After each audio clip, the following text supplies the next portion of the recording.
Hi, I'm Pat Kapowich, and this is another tale of the sale here. This is a townhouse. Now, this was the work of yours truly and a couple of nephews helped on a couple of days, but the garage doesn't always look like this. This is an easy fix.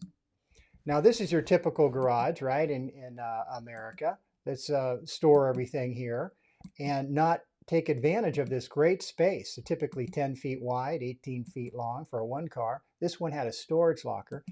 The tale of the sale, I received a call from a family that one of my seminar attendees was stuck back east in crisis.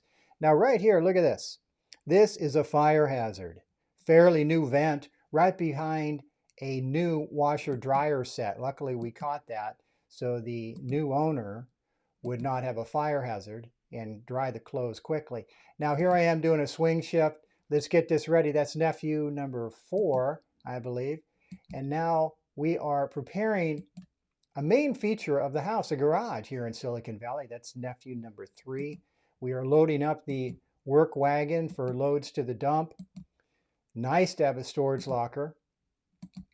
Reposition some items, clean, clean, clean. You could do this if you're a renter, a landlord, homeowner, home seller, future home buyer.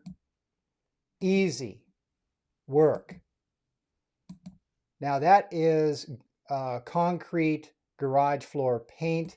Epoxy's the best. Here's my professional photographer. There you go. Now that helped sell the house in 8 days.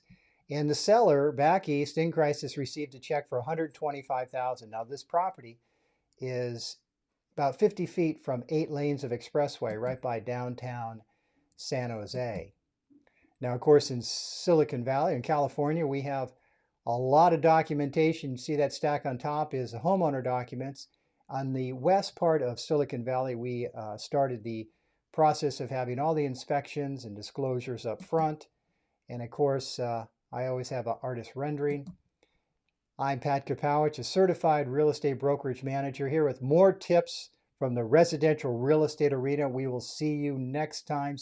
Follow this channel for more tips. Take care.